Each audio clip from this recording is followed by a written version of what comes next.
예, 지난주 금요일에 일본 정부가 우리나라를 화이트리스트 국가 명단에서 배제하는 결정을 내렸습니다. 그 이후로 우리 정부 또 정치권에서는 한일 간의 경제 전쟁이 시작됐다. 이번에는 결코 질 수 없다. 이렇게 얘기하면서 반드시 승리하자는 그런 각오와 다짐의 말들이 쏟아져 나오고 있습니다. 다만 정부가 구체적으로 어떻게 대응해 나갈 것인지 구체적인 대응 전략은 아직까지 확실히 알 길은 없습니다만 당정청이 어제 모여서 1조 원의 예산을 경제보복 조치와 관련한 예산으로 배정해서 당장 소재 부품의 국산화 내년부터 적극적으로 추진해 나가겠다 이렇게 밝혔죠. 한일 군사정보보호협정 지소미아 폐기해야 된다라고 하는 목소리가 정치권에서 높아지고 있는데 정부도 지소미아 폐기 문제 신중하게 검토하고 있다는 대답이 오늘 나왔습니다. 우선 이 협정은 용어부터 파기가 아닙니다. 뭐냐면 그 협정문의 구성이 90일 전에 어느 일방이 외교적 방식으로 통지를 하면 되는 거예요. 그게 파기입니까?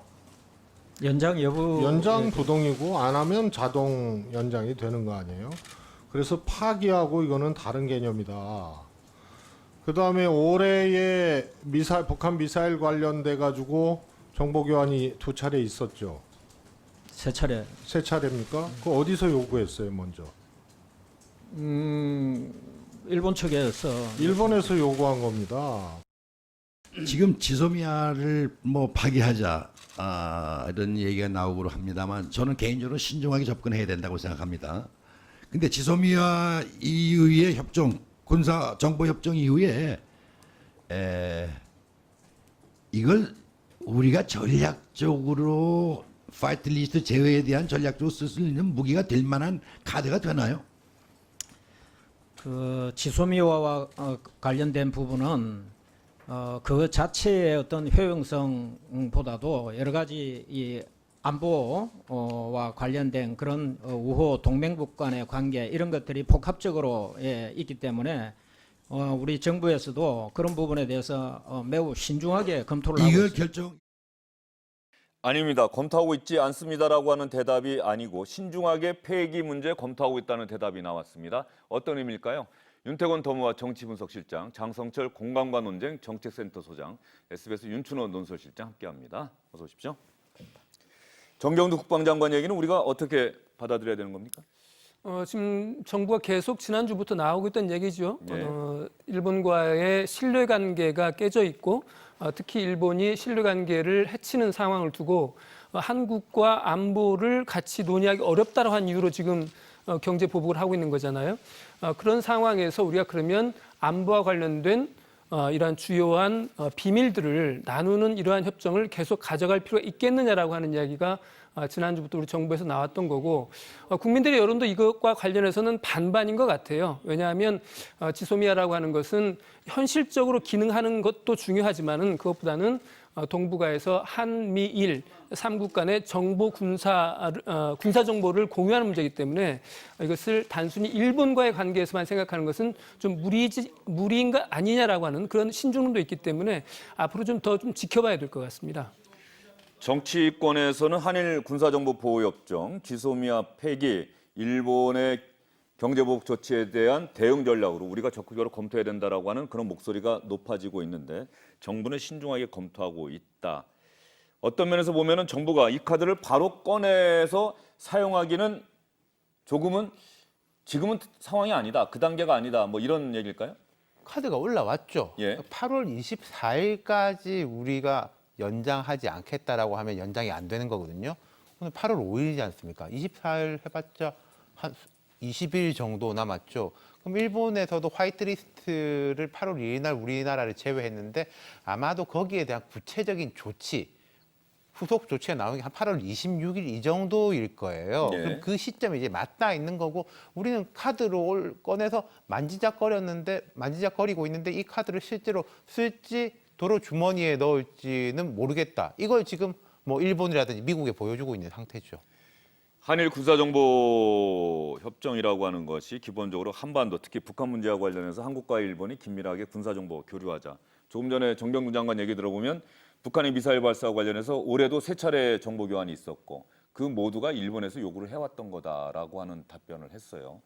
그런데 우리 정부가 정말 이 카드를 사용하게 된다면 경제 문제가 이제는 안보 문제로까지 번지는 또 그런 형국이 될 수도 있고 말이죠. 근데 과연 이 지소미아 파기 문제가 협상의 지렛대, 협상의 안건으로 과연 효용성이 있느냐라는 것에 대한 회의감이 있습니다.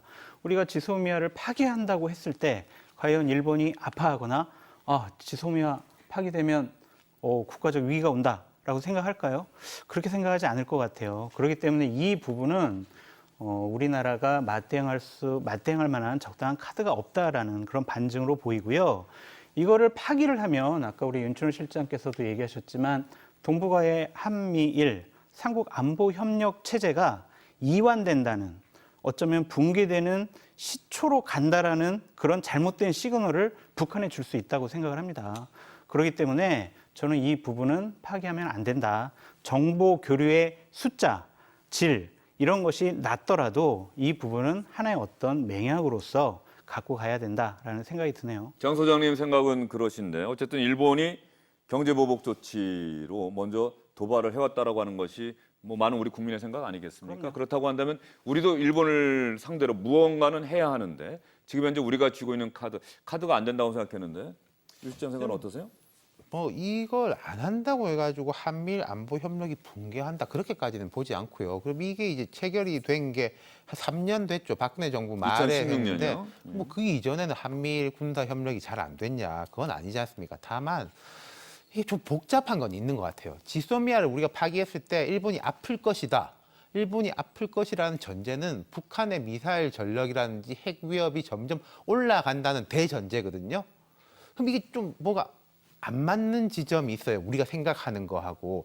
그럼 그 일본이 아픈 것은 동시에 우리도 같이 아프게 되는 거니까 이 지소미아로 얽혀 있는 게 그냥 좀 감정적인 문제뿐만 아니라 북핵 위협과 미사일 지금 최근에 특히 이제 북한이 계속 투발하고 있는 단거리 미사일이라든지 이런 것하고 같이 타겟팅이 돼 있는 상황이기 때문에 이게 너희들이 아플 것이다라고 그냥 우리가 쉽게 말하기엔 좀 복잡한 면은 분명히 있어요. 한일 군사정보협정 지소미아 사실 미국이 적극적으로 중재하고 미국이 한국과 일본이 이 협정을 맺어서 북한과 관련한 정보를 공유하고 또 우리가 갖고 있는 정보도 공유하면서 이 동북아에서 한미일 세 나라 동맹체제, 협력체제를 구축하자는 게 아마 그런 취지였던 것 같은데 지금 상황이 일본이 어쨌든 간에 한국을 동등한 상대, 협력 파트너로 인정하지 않고 있는 국면인데 지소미아가 체결될 당시에 미국이라고 한다면 이 상황에 적극 개입을 했을 텐데 지금 미국이 개입을 안 하고 있다라고 하는 관측이 지배적이지 않습니까? 그렇습니다. 지금 방콕에서 한미일 3국 외교장관들이 만났을 때 그 자리에서도 폼페이오 미 국무장관이 적극적으로 발언을 하지 않은 것으로 이렇게 알려지고 있고 그 뒤에 이제 익명이긴 합니다만은 미 국무부 당국자 이야기가 한일 간의 갈등에 우리가 개입하거나 중재하거나 관여할 생각이 없다라고 이렇게 명시적으로 이야기를 했거든요. 그 부분은 왜냐하면 일본 측에서 무역 갈등과 관련해서 사전에 미국 측에 양해를 구했다고 하는 그런 증거가 아닌가 싶어요. 그런데 이제 지소미아 부분을 조금만 좀 더 말씀을 드리면 원래 이게 이제 논의가 시작된 게 2006년 북한이 핵실험을 하면서 이제 본격적으로 논의가 되기 시작했어요. 예. 그래서 이제 미국이 강력하게 종용을 한 거죠. 북한의 이러한 미사일과 장거리 미사일 실험에 관련해서 미국을 축으로 해서 한일 간에 물론 정보 교류가 간접적으로 이루어졌습니다만은 보다 효율적인 어떤 정보 공유와 활용을 위해서는 한일 간에도 그러한 정보 공유가 필요하다라고 하는 미국의 예. 판단 때문에 미국이 강력히 종용을 했고 그래서 2012년에 이제 사실은 가서명이 돼서 우리나라 이제 국무회의까지 통과한 적이 있었습니다. 그럼에도 불구하고 이제 일본과 과연 안보 협력을 하는 게 옳으냐라고 하는 국내에서 이제 비판이 굉장히 거셌단 반대 말이에요. 여론이 높았죠. 그렇습니다. 예. 그래가지고 그게 파기가 됐습니다. 그랬다가 다시 2016년에 다시 체결이 됐는데 이때는 이제 미국의 강력한 종용이 있었던 거예요. 그런데 이 지소미아라고 하는 것은 우리가 일본하고만 맺고 있는 게 아니지 않습니까? 지금 33개국하고 맺고 있어요. 이 33개국 중에는 러시아도 포함되어 있습니다. 어떻게 보면 러시아는 우리한테는 가상의 적국이라고 할 수 있는데 이런 국가와도 지소미아를 맺고 있다고 하는 것은 지소미아를 통해서 나누고 있는 군사 정보라고 하는 것이 그렇게 아주 그 고도의 그런 비밀을 요구하는 것들이 아니거든요. 2급 내지 3급 정도의 비밀이기 때문에 이것을 과연 우리가 일본과 이 협정을 더 이상 맺지 않는다고 그래서 일본이 아파할 것이냐. 별로 그럴 것 같지 않다는 점에서 저도 협상 카드로 그렇게 유효하지는 않을 것이다. 얻는 것보다는 잃는 것이 많지 않을까 하는 그런 생각이 듭니다. 오히려 한일 군사정보보호협정 체결된 것 자체가 몇 년 안 됐고 그 이후에 지금까지 29건 정도 군사정보 교류가 있었다고 하는 건데 대부분의 경우는 일본에서 요구를 해왔던 것이다. 또 3년 전에는 군사정보보호협정이 없었고 그래서 별로 카드가 안 될 것이다라고 하는 그런 생각을 했는데 그럼에도 불구하고 정치권에서는 분명히 이거라도 해야 된다. 오늘 서른 민주당 최고위원 같은 경우는 당장 파기해야 된다. 이해찬 민주당 대표 신중해야 된다라고 나름대로 여당 대표로서 일본과의 이 문제 신중하게 접근하는 걸 강조해 오다가 지난주 금요일부로 내 생각이 틀렸을 수도 있다. 보다 강경하게 돌아섰단 말이죠. 정치권에서는 그나마 이 카드를 꺼내는 게 우리가 할 수 있는 아주 중요한 수단이다라고 생각할 이유가 있을 것 아닙니까? 아까 카드가 아니라고 말씀하셨는데 특히 민주당 쪽에서요. 일본과의 협상 카드보다 저는 국내용이라고 봐요. 그 국민을 선동하고 반일 감정을 극화시킨다라는 그런 정치적인 목적이 있지 않나라는 생각이 듭니다. 그거는 어쨌든 민주당의 싱크탱크인 민주정책연구원에서 그런 점을 강조했잖아요. 그렇기 때문에 그러한 생각은 민주당과 집권층의 기본적인 기저가 깔려 있는 생각이라고 들고요. 지소미아에 대해서 한 말씀 더 드리면 저게 뭐 올해 3건이 있었다고 하는데 그것이 건수가 단순히 3건이 아닙니다. 단순히 뭐 미사일을 발사를 했을 때 과연 이거 레이더, 그다음에 궤적, 탄도, 여러 가지 뭐 영향 이런 것들 수십 건, 수백 건이 그 한 건 안에 들어갈 수 있는 거거든요. 그렇기 때문에 3건밖에 없었다. 그렇기 때문에 효용성이 없다. 이렇게 얘기하는 것은 좀 너무 단편적으로 보는 것 같고요. 안보를 이렇게 경제와 또 국내 정치 이용 안 했으면 좋겠다는 생각이 듭니다. 예, 장성철 소장은 대단히 비판적인 말씀을 해주셨는데 뭐 그렇게 또 말씀해 주시니까는 제가 일종의 뭐 균형이랄까요? 하여튼 서른 의원 얘기를 좀 자세하게 소개를 해드리겠습니다. 당장 지소미아, 이 지소미아 그러니까 이렇게 이해하시는 분들 많으신데 이 지소미아가 한일 군사정보보호협정의 줄임말 영어 약자다라고 하시는 거는 아마 많은 분들이 이해하실 거라고 생각합니다. 한일 군사정보보호협정입니다. 파기하기를 주문한다. 일본의 패전일인 8월 15일, 우리에게는 광복절이죠. 일본에 통지서를 보내서 파기한다는 뜻을 보내란 얘기죠. 우리 국민의 뜻과 경고의 의미를 전달해야 한다. 이 협정은 전범국가 일본의 군대 보유를 가능하게 하는 평화헌법 개정을 위한 국제적 여론 조성 때문에 추진된 것이다. 일본이 한국을 안보 파트너로서 불신하고 부정했기 때문에 더 이상 지소미아 한일 군사정보보호협정을 유지할 사유가 없다고 민주당의 서른 최고위원은 얘기를 하고 있어요. 그러니까 이게 일본이 얼마나 아프냐보다 이런 거지 않습니까? 처음에 이제 정치와 역사, 사법의 문제와 이제 과거에 한일 관계가 안 좋을 때도 경제 쪽에는 방화벽이 있었잖아요. 이 방화벽을 아베 총리가 깨트린 거 아니겠습니까? 그럼 일본이 이 방화벽을 깨트렸으면은 우리도 이 신뢰에 대한 방화벽을 깨트릴 수 있다라는 뭐 우리의 준비된 대응 태세라든지 이런 것을 일본에 보여주고 일본이 이런 것도 감당할 수 있겠냐라는 뭐 결기를 보여주는 거라고 봐야죠. 일본이 실제로 구체적으로 아프냐보다. 문제는 이제 미국인데 미국 우리 입장에서 이거지 않습니까? 일거양득으로 일본에 대해서도 강한 이제 우리의 결기를 보여주고 사실은 미국에 대해서 조금 압박이 됐으면 좋겠다라는 건데 이게 있는 것 같아요.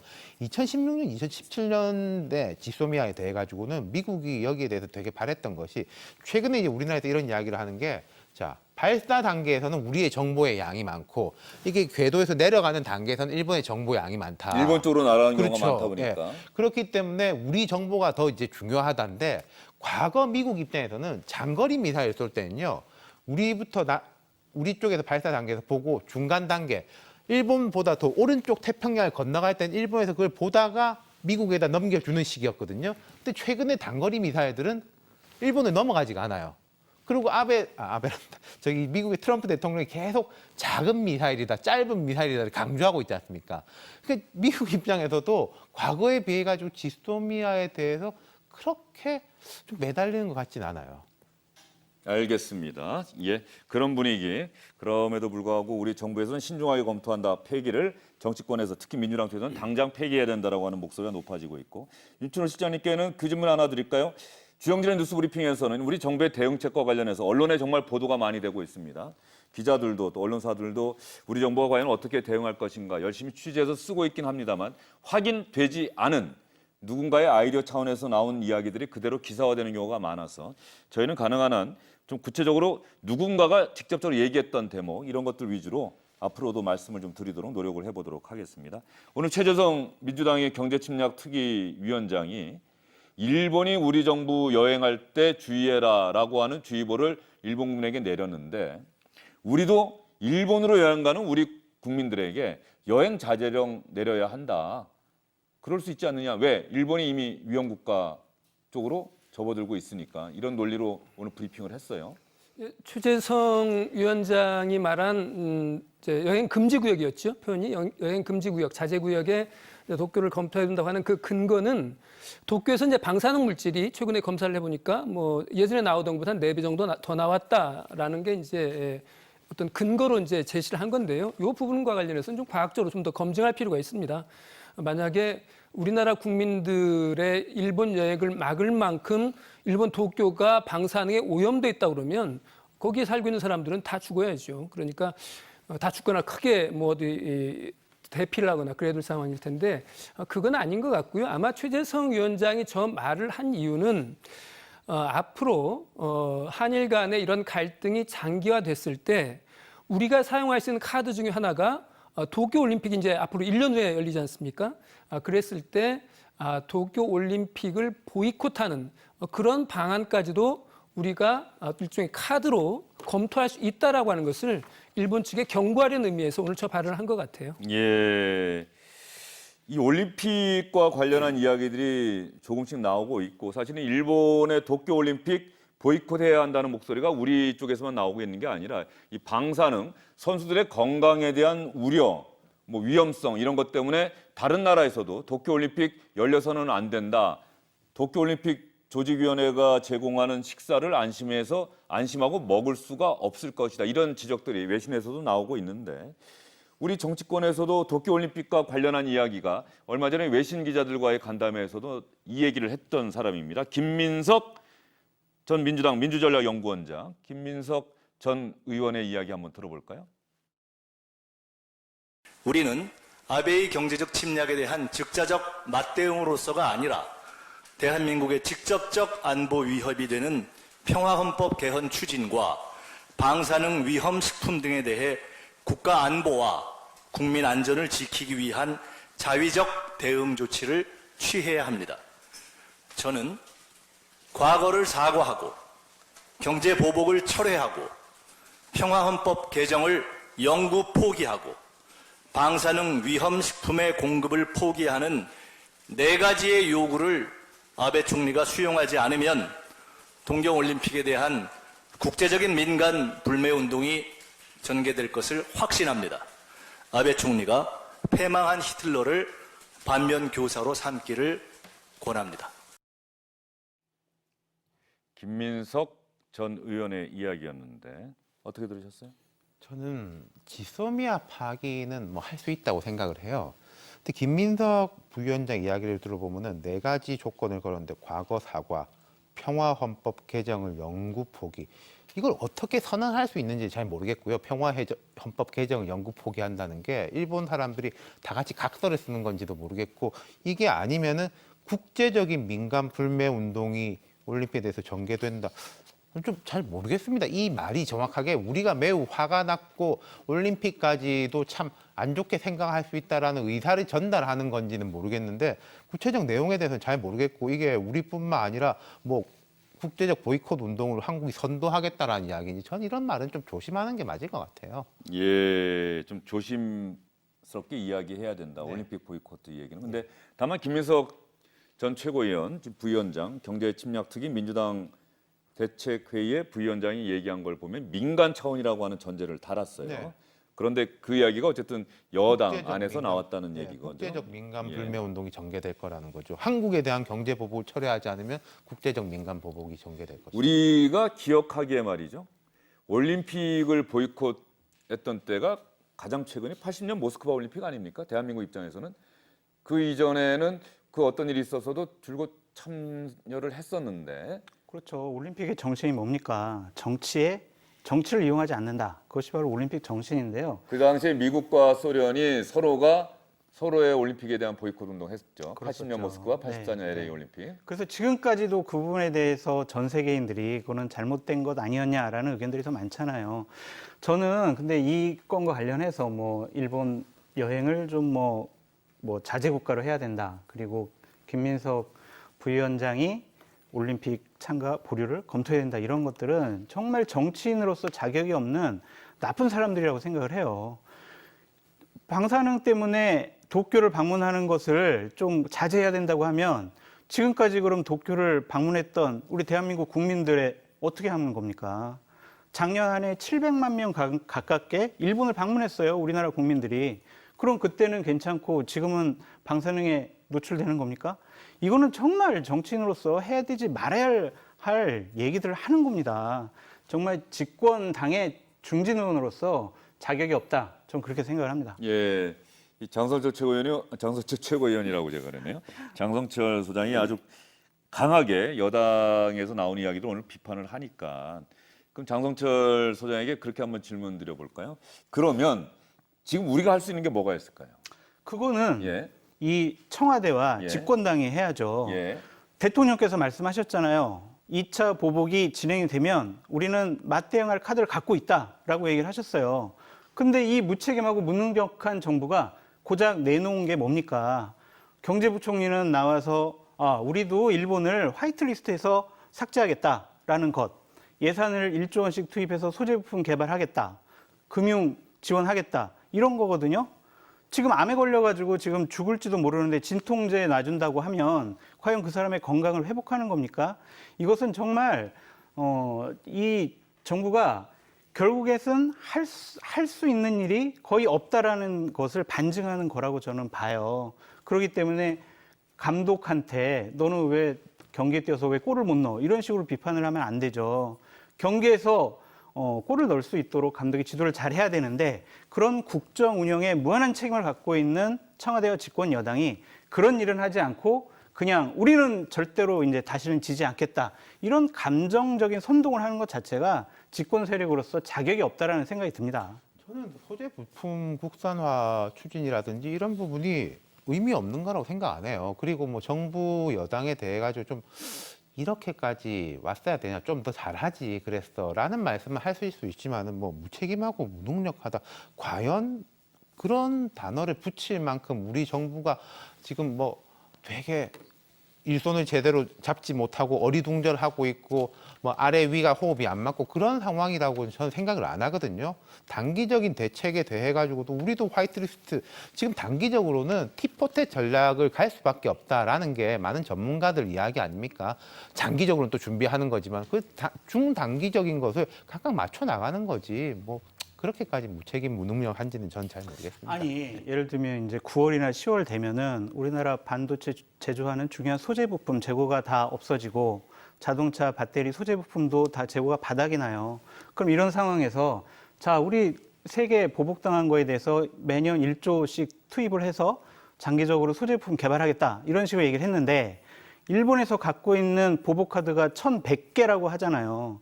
그러면은 산술적으로 계산해 보면 400조 원을 투입을 해가지고 매년 소재 부품을 개발할 겁니까?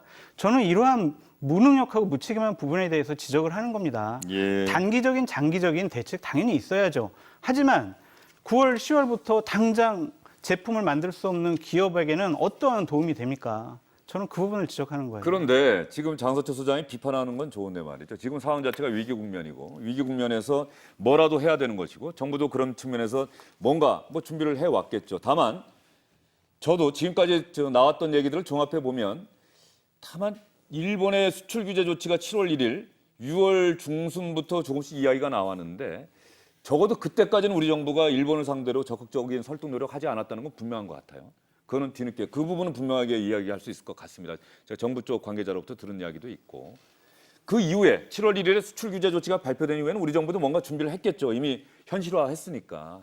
그런데 지금 나온 이야기들에 대해서 장수철 소장이 비판하시는 거는 위기 국면에서 좀 한 목소리를 내고 좀 못 믿었고 아쉬워도 일단 정부가 하는데 우리가 힘을 몰아주자 이렇게 가야지. 그렇게 비판하면 그렇게 비판하면 그럼 정부가 지금 과연 무엇을 할 수 있을까?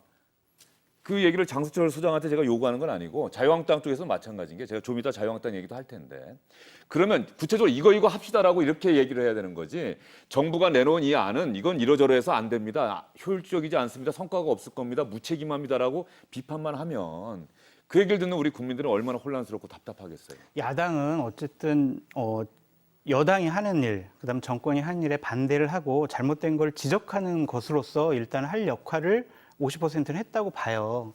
막대한 예산을 쓰고 최고의 인재들을 모아놓은 공무원 사회를 이 정권이 운영을 하고 있잖아요. 그러면은 적어도 2차 보복이 예견되기 전과 후는 다른 행태를 보였어야 한다고 봐요. 2차 보복이 예정이 되면 맞대응하겠다, 우리도 대응카드가 있다라고 국민들에게 실컷 얘기를 했는데 결국에는 2차 보복 전에 했던 얘기를 그대로 하고 있지 않습니까? 결국에는 우리는 아무것도 대응카드가 없다라는 반증 아닙니까? 그럼 이게 무능력한 거지. 이걸 어떻게 우리가 옹호할 수 있습니까? 일본 나빠요. 일본 아베 정말 나쁘고 비정상 국가의 길을 가고 있습니다. 그렇지만 피해를 받는 건 우리 국민과 우리 기업이잖아요. 이 국민과 기업을 살릴 수 있는 방안은 우리 정부가 만들어야지 일본이 만들 수는 없는 거 아닙니까? 그러니까 자꾸 우리가 정부를 비판을 하고 정권에 대해서 뭐라고 하는 겁니다. 윤철호 기자님. 네, 지금 뭐 장성철 소장께서 이제 뭐 어떻게 보면 정부에 대해서 짚을 걸 어떻게 보면 야당이 이제 짚고 있다고 말씀해 주신 건데 뭐 일견 일리 있는 부분이 있죠, 분명히. 그런데 이제 이것은 우리가 처음 이 부분에 대한 이야기를 할 때부터 나왔던 것이 우리나라하고 일본의 객관적인 경제력 이런 것들이 아직은 차이가 있다는 걸 누구나 다 알고 있잖아요. 그다음에 일본의 저러한 공격에 대해서 우리가 갖고 있는 카드가 그리 많지 않다는 것도 다 알고 있었습니다. 그렇기 때문에 정부가 무능해서 현 정부가 무능해서 지금 우리가 이렇게 당하고 있다? 이렇게 말하는 건 저는 적절치 않은 것 같아요. 분명히 우리가 당하고 있는 건 맞는데 그것은 현 정부의 무능 또는 무책임 때문에 우리가 이렇게 당하고 있는 게 아니라 우리의 현 실제 능력이 이만큼밖에 안 된다고 하는 것을 이제 인정해야 되는 거죠. 이런 상황 속에서 정부가 나름대로 최선을 다하려고 이러저러한 대책을 내놓고 있는 거죠. 중기 대책도 있고 단기 대책도 있고 장기 대책도 있는데 우리가 지금 이번 일본과의 경제 싸움을 통해서 알아야 될 것이 우리의 체력이 도대체 어디까지인가, 그다음에 우리가 부족한 것이 무엇인가를 알고 지금부터라도 차근차근 준비해서 대응하자. 이것이 지금 우리의 하나의 지금 통일된 의견 아닌가요? 예. 제가 한 가지만 더 말씀드릴게요. 우리의 체력이 약하니까 그러면은 외국의 도움을 빌려야죠. 그게 미국 아니겠습니까? 그러면은 정말 외교적으로 미국을 설득도 하고 우리 입장을 충분히 알려서 우리 편을 들게 했어야죠. 근데 하지만 트럼프 입에서 나온 게 뭡니까? 저희는 무역 분쟁이야 라고 규정을 해버렸어요. 미국은 중재할 의사가 없는 거 아닙니까? 그건 아까 제가 말씀드린 거죠. 네. 예. 그렇기 때문에 그러한 외교적으로도 우리는 대비하지 못했고 설득하지 못했고 이 부분을 지렛대로 활용을 하지 못한 겁니다. 이 부분도 같이 지적하는 거예요, 저는. 예, 알겠습니다. 장성철 소장이 비판하시는 그 논리나 그 자체는 이해가 되는데 지금 국면에서 이러한 비판이 자칫 비판을 위한 비판으로만 그쳐서는 안 되겠다라고 생각하시는 분도 많으실 거고요. 정부 여당이 힘을 몰아줘야 된다라고 하는 것, 그런 의견을 가지신 분도 많을 겁니다. 왜냐? 정부 여당은 지금 말씀하신 것처럼 천하의 인재들이라고 하는 공무원들과 함께 일하고 있고요. 국민들로부터 정권을 위임받아서 정권을 운영하고 있는 것이고 결과 그 지나고 나면 결과로 판정받는 거예요. 그럼요. 판단받는 겁니다. 네. 그런 측면에서 본다고 한다면 어떤 면에서 자유한국당이나 이런 야권에서도 일단 우리도 힘을 몰아주겠습니다. 이런 부분은 이래서 좀 아쉬우니까 다른 대안도 한번 생각해 보십시오라고 이런 논조로 가고 그래야 그다음에 좋은데 야당은 말이죠. 우리 정치의 그 병폐 중에 하나가 비판은 우리가 할 수 있는 일의 전부다라고 하고 나중에 가서 정부 여당이 만약에 잘하면 그건 뭐 그냥 자기네가 비판했던 얘기는 생각 안 하고 혹시 잘못되면 거 봐라 우리가 뭐라 그랬느냐. 이게 혹시 우리 정치나 우리나라를 더 나은 방향으로 가게 하는 걸림돌이 되는 건 아니죠. 야당- 이게 민주당이 야당일 때도 마찬가지입니다. 야당은 답답하실 예. 거예요. 예를 예. 들어서 그 사드 문제 때 중국의 경제 보복 때 그 당시에 야당이라든지 조금 진보적인 쪽에서 외교 못해가지고 그렇게 된 거 아니냐, 박근혜 다 책임져라라고 뭐 좀 이렇게 신난 듯이 보이는 분들도 분명히 있긴 있었어요. 그때는 국정 운영하는 입장에서는 답답했겠죠.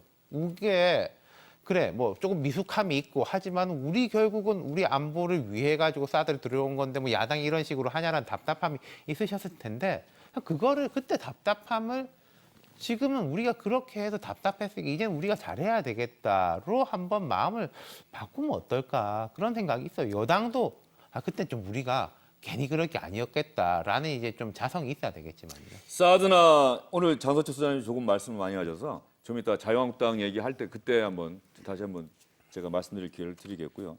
사드나 한일 군사정보 보호협정 관련해서 우리가 한번 기억을 돌이켜 보면 말이죠. 윤철원 시장님, 네. 박근혜 정부가 이게 정작 체결하고 사드 도입 결정 발표할 때까지 말이죠. 불과 한 달, 뭐 1, 2주일 전까지 한국하고 이야기- 뭐 이른바 삼노 정책 뭐 이래갖고 뭐 부인도 하지 않지만 시인도 하지 않고 뭐 이러다가 전격적으로 발표한 거 아니겠습니까? 이미 언론에서는 미국 언론에서는 다 나왔는데 일본 언론에서 나오고 그랬는데 우리 정부만 부인하다가 정작 발표되고 그건 미국이 강하게 압력을 가했다는 얘기 아니겠습니까? 우리가 미국을 버릴 수가 없기 때문에 미국이 원하는 대로 해줬던 그런 방향.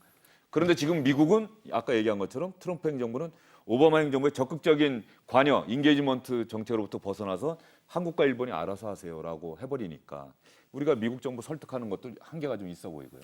그렇죠. 이제 사드도 그랬었고 지소미아 때도 그렇고 중요한 어떤 군사 안보적인 상황 이런 것들에 대해서 국민들에게 충분히 설명하지 않고 더군다나 뭐 동의를 구하는 건 더더군다나 없었고요. 그런 상황에서 이제 미국의 압력 때문에 미국의 강력한 종용 때문에 그런 것들을 받아들이고 그리고 나서 또 이제 중국으로부터 또 공격을 받아가지고 새로 취임한 정부가 아주 곤혹스러워하는 그런 상황이 있었고요. 문제는 이제 더더군다나 이런 일이 터지고 나면 이 모든 책임은 또 우리 정부가 지는 이런 상황이 된단 말이에요. 그런 점에서 보면 이 나라의 힘이 약하다고 하는 것이 이런 걸 말하는구나 하는 생각이 들 때가 많고요. 그런데 지소미아 같은 경우가 대표적으로 그래요. 이게 이제 2016년 굉장히 국정이 혼란스러울 때 정상적으로 체결되지도 않았다고 하는 이제 정의당 김종대 의원의 주장이 있는데 김종대 의원이 말하는 근거가 상당히 설득력이 있어요. 이게 이제 군사 안보에 관한 조약이면 당연히 두 나라의 국방 관련 책임자가 사인을 해야 되는 것인데 우리나라에서는 국방장관이 사인을 했는데 일본에서는 여기 주한 일본 대사가 사인을 했어요. 그러니까 이것은 마치 무슨 비밀리 하는 것처럼 어떤 정상적인 체결 절차를 거치지 않은 것이라고 하는 그런 지적이 있는데요. 이런 것들이긴 하지만 그러한 약간 어떤 절차상의 하자라고 그럴까 이런 것이 있다 하더라도 이 부분을 파기하는 것은 또 다른 차원의 문제라고 생각합니다. 예, 알겠습니다. 이런 상황에서 정부가 일본 정부가 화이트리스트 명단에서 우리나라를 배제하는 조치를 취하고 그날 오후에 김현정 국가안보실 2차장이 직접 언론 앞에 서서 브리핑하고 정부의 대응 방침에 대해서 이야기를 했었는데 그동안 우리 국민이 미처 몰랐던 얘기를 공개했던 내용이 하나 있죠. 7월 긴박하게 돌아갔던 상황에서 우리 정부가 이런 외교적 노력을 했습니다라고 김현정 차장이 공개했던 내용 뭔지 한번 들어보겠습니다. 일본에 대해 지속적으로 대화를 제의했으나 번번이 사실 왜곡과 거부로 일관했다는 점을 지적하지 않을 수가 없습니다. 많은 분들이 왜 우리가 보다 적극적으로 특사 파견을 하지 않느냐고 비판하기도 했습니다. 이미 우리 정부 고위 인사의 파견은 7월 중 2차례, 2번 있었습니다. 우리 측 요청에 따라 고위 인사가 일본을 방문하여 일측 고위 인사를 만났습니다. 이러한 우리의 지속적인 외교적 해결 노력에도 불구하고 조국 전 청와대 민정수석이 애국이냐 이적이냐 이런 좀 이분법적인 논리로 지금 상황에 대해서 대법원 판결을 우리나라 대법원 판결을 지지하느냐 일본 정부나 일본 법원의 판결을 지지하느냐 뭐 이렇게 얘기하면서 정치권에서 논란도 상당히 거셌는데 그 와중에 어쨌든 우리 정부는 외교적 노력했다라고 하는 아마 그런 점을 강조하기 위해서 이야기를 했던 것 같은데 누가 갔던 겁니까? 2차례라고 하는데? 두 차례라고 그러는데 한 차례는 이제 조세영 차관인 것 같아요. 외교부 차관. 외교부 1차관이 간 걸로 이렇게 알려지고 있습니다. 두 그다음에 차관이 두 번 간 겁니까? 아니면 두 사람이 갔다 그 부분은 잘 모르겠어요. 예. 그 부분은 확인되지 않습니다. 저로서는 확인되지 않는데 어쨌든 조세영 차관이 갔다 그러면 글쎄요. 이게 고위급이라고 하는 표현이 적절할지 모르겠어요. 1차관이 가서 만난 사람이 누굴까? 외상을 만났을까? 고로 외상을 만났을까? 아니면 총리 관저에 누구를 만났을까 생각을 해볼 수 있겠는데 일본 측에서 이게 또 다른 한 사람의 또 특사가 있었다고 하지만 일단 조세영 차관만으로 이제 한정해서 말을 하면 일본 측에서 볼 때 충분한 고위급 특사라고 받아들이기는 좀 어렵지 않았을까 하는 생각이 들어요. 김현정 차장이 당시 얘기했던 내용 중에 저는 그 내용에 눈길이 가던데 말이죠. 우리 정부가 왜 대법원 판결이 나온 다음에 8개월 동안 이 제안을 만들 수밖에 없었는지, 즉 8개월이나 걸렸는지에 대해서 자세히 설명을 하고 네. 또 하나는 일본 정부가 원하는 방안까지 다 포함을 해서 이 상황을 해결할 수 있는 방안을 전향적으로 열린 자세로 한번 논의해보자는 취지로 얘기하지 않았습니까? 그게 이 퍼즐이 조금 맞춰지는 예. 게 있어요. 얼마 전에 이게 TV조선에서 한번 보도를 했죠. 뭐 특사가 사실은 문 대통령 측근인 사람도 갔다 이런 보도를 했는데 조세영 차관이 한 번 간 거 플러스 하나는 이제 미싱 링크가 있는 것이고 그럼 이게 말이 특사이지만은 특사적 성격인데 공식 특사가 아닌 이제 그런 이제 제3의 형식이었겠죠. 그리고 또 하나 보도가 최근에 있었던 것이 우리 정부에서 부인했습니다만 우리가 공식적으로 일본에 제안한 게 1+1입니다. 한국 기업 포스코 같이 그 배당금으로 이렇게 큰 기업과 이른바 이 일본 전범 기업들이 각지 펀드를 조성하죠. 예. 근데 이제 일부 언론에서 조성한 게 플러스 알파로 우리 정부도 좀 뭘 할 수 있다라는 이야기가 있다라고 했는데 그 당시에 이제 정부에서 부인을 했어요. 그러면 이 김현종 차장이 말한 뭔가 일본이 더 받아들일 만한 제안도 있었다라는 게 아마 그런 쪽에 가까운 게 아닌가. 그러니까 우리 입장에서는 조금 늦었지만 그 늦은 이유에 대해서 설명을 하고 일본이 조금 받아들일 만한 제안을 했는데 오불관원으로 문을 닫고 있다라고 해서 말하자면 비공개 대화에 대한 뭐 구체적인 거 아니지만은 일단까지 공개한 거 아니겠습니까? 결과적으로 보면은 이번 일본의 수출 규제 또 화이트리스트 명단에서 대한민국 제외 이 와중에 우리 정부가 했던 수순을 가만히 보면 대내적 대외적으로는 일본에 대해서 강경한 목소리를 내고요.